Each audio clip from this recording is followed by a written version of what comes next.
tech news comes for us all in the end. Without much fanfare, 2 new iPads appeared on the online Apple Store today. One model is a new iPad Air featuring a bigger 10.5-inch screen and Apple's new A12 Bionic SoC, which is supposed to be up to 70% faster than the previous generation. The other is a new iPad Mini, a device that's been very overdue for a refresh. It comes with the same A12 chip as the iPad Air, but with a 7.9-inch display in case the full fat version is a little too unwieldy for you. The devices start at $399 for the Mini and $499 for the Air, but no matter which one you pick, you'll get support for the Apple Pencil and smart keyboard folio covers, just like the iPad Pro, the iPad. So you'll be able to get all your work done on these, no problem. Why don't you just get a computer though? What's a computer? Although malware protection is a mainstay on computers, it's not as common for people to have it installed on their phones. And to make matters worse, it turns out that lots of antivirus apps for Android might be completely useless. A recent test from AV Comparatives found that less than 1/3 of 250 antivirus apps had a catch rate of over 30%, still not even that high, while also not flagging any false positives. It turns out that part of the issue is that many apps weren't using actual malware detection algorithms and were instead just checking a phone's app against a blacklist of known malware. Weak. The report indicated that your best bet is to just use an app from one of the big, well-known brands. And of course, stay away from shady links and pop-ups telling you that you've won a hot date or something. It's not worth it, guys, trust me. No dating. Not until you're 16. Facebook has taken one black eye after another over its methods of delivering news to its users. And a report published today by Facebook itself puts the spotlight on another glaring problem.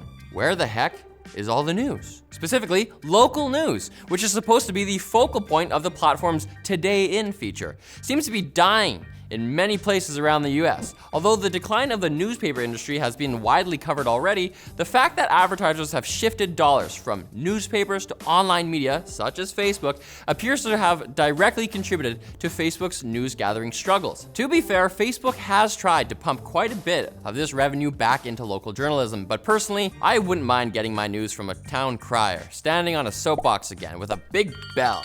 You know, the way it's supposed to be. Those are the good old days. Hey, you're standing on a soapbox. Time for the quick bits! Oh yeah, you're an old guy. Oh.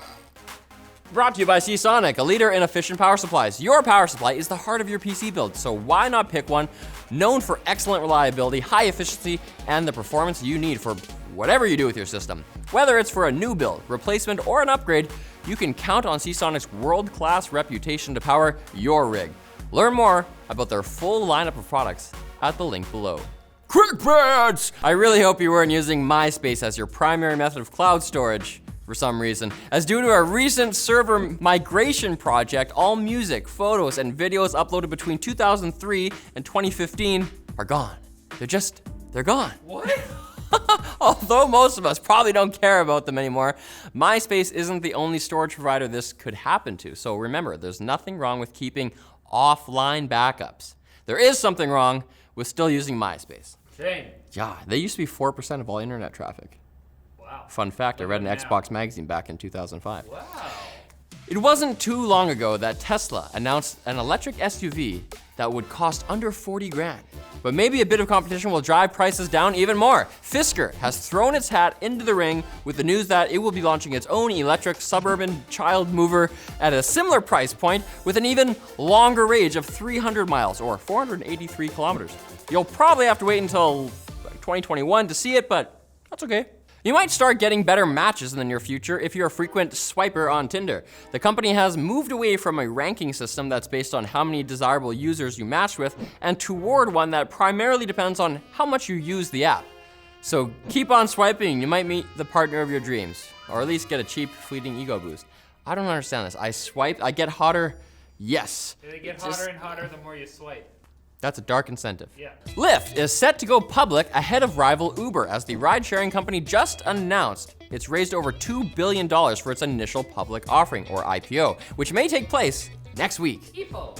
Okay? A share will run you $62 to $68 if you're interested in investing, with the company hoping to raise its value by over $5 billion with this IPO. Hopefully, the expected uptick in value will help Lyft provide cheaper rides in more places, as I'm kind of tired of paying steak dinner prices for the taxi ride equivalent of street meat. Street meat can be really good sometimes. Not in this country. And in the wake of Google's announcement that it'll be shutting down its unpopular social media service, Google+, the Internet Archive is scrambling to preserve public Google+ pages for posterity. Instead of dying a proper death, its embarrassing carcass will be preserved and displayed for all to see. Man, I hate the Internet Archive. It's dirty and it gets everywhere. Oh, and that reminds me, I gotta go take care of something. Sand people. See ya!